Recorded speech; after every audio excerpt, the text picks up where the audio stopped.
Hello and welcome to the programme. You're watching Head to Head on UATV. I'm Tom Bell. We're at the Kyiv International Economic Forum, and joining us now is an expert on trade policy. He's from the World Trade Organization and serves as the Chief Economist and Director of Economic Research and Statistics at the WTO. Robert Koopman, thank you very much for joining us. Thank you, Tom. So this week, the US and China said they had made a small agreement on de-escalating their trade conflict, but in a broader sense, there is a risk that hundreds of billions of dollars could be lost if, in the global economy, if these trade wars continue. Without countries being nice to each other, which is would be very unusual if that did happen. What is the pragmatic approach to resolving trade conflicts? Well, it's good that the U.S. and China are talking, and it's good that they're trying to find a resolution to their conflict. It's creating a lot of uncertainty in the global economy, and that uncertainty is affecting firms' investment decisions. It may be affecting consumers' purchasing decisions, and so while you get this negative effect of tariffs, what we economists call deadweight losses, those are small compared to the knock-on effects to business investment, and that's where we get very concerned. So trying to resolve the uncertainty around trade and reducing the uncertainty when it comes to firms and consumers making decisions is pretty important. So the small agreement might be a step in that direction.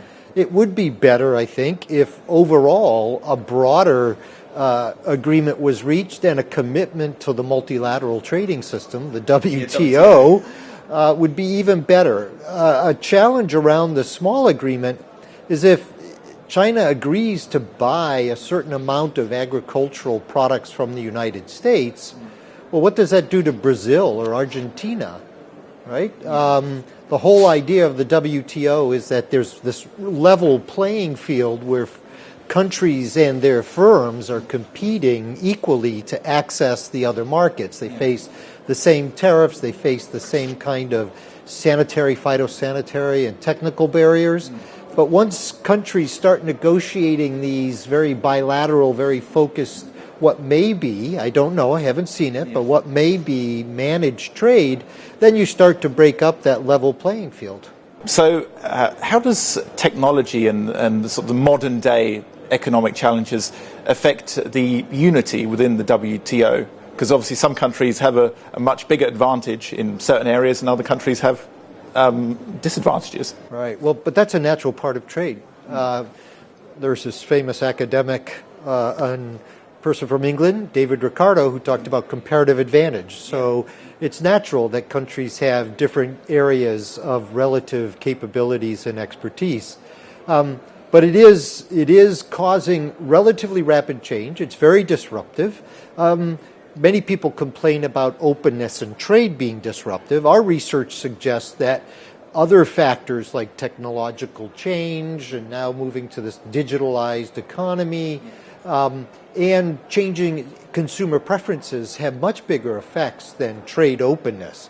But trade openness is often concentrated in industries that have been around. The effects of trade openness can be concentrated in industries that have been around for a while, while new industries, the new technology-based industries, are rising, and they haven't been around that long. In the WTO, we don't have a set of agreements that clearly touch upon this. Some would argue that our agreement on services touches much of this, but members need to sit down and really think hard about, do we need explicit rules in this area? And there is an effort right now called the Joint Initiative on E-commerce, where a large number of members are trying to see if they can reach agreement on some of these digital economy issues. Yeah, and they're growing so fast and changing so fast as well. It's changing fast, and one then needs to make sure you design a flexible agreement that incorporates learning and experience and adapts over time.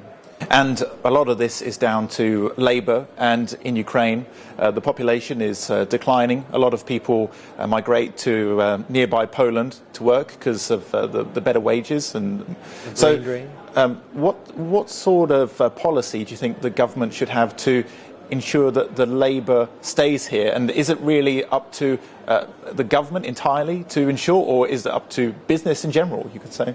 Well, I think there needs to be a cooperative effort. I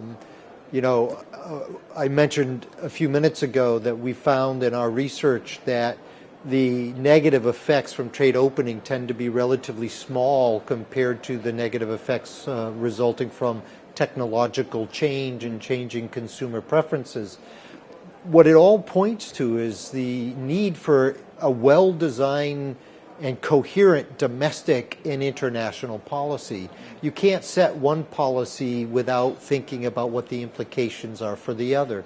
And when it comes to domestic policy, you need to think about labor market policies, you need to think about education policies, safety net policies, and try to design them as something that you can afford, but also that they're enduring and they reduce as much of the uncertainty that workers and the general citizenry might face in these rapidly changing times. Yeah.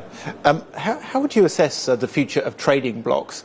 Because we have the European Union, which is the biggest market, and then to the east of Ukraine we have the Russian-led market as well.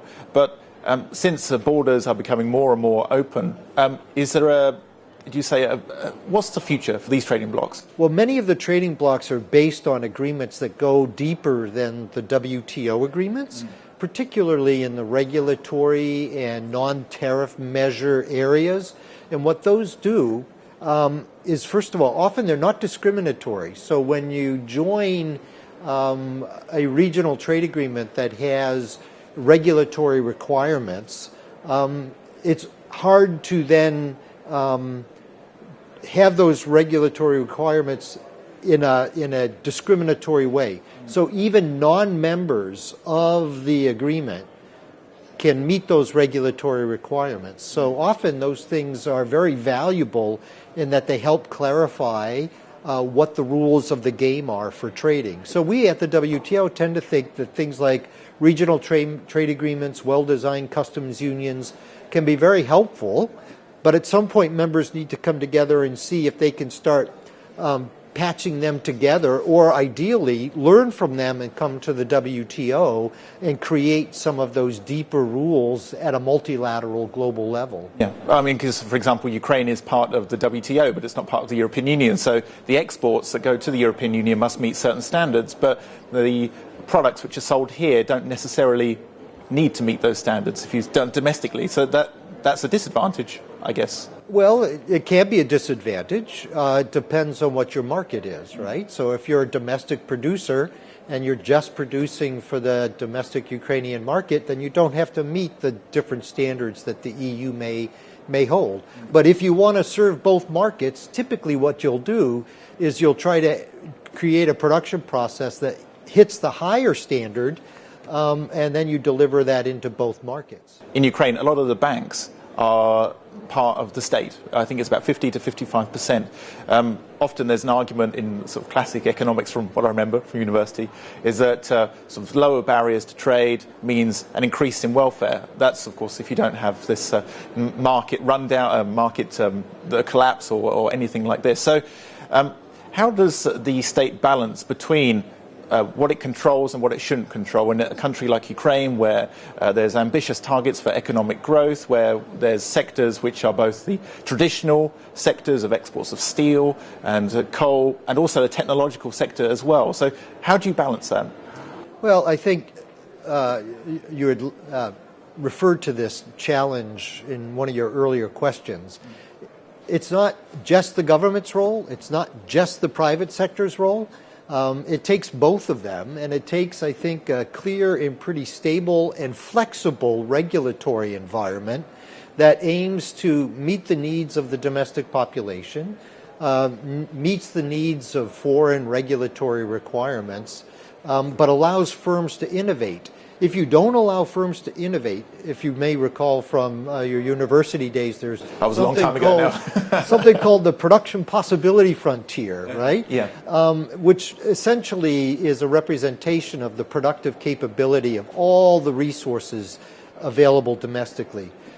The biggest part of growth when you're a rich country is through productivity gains, technological change.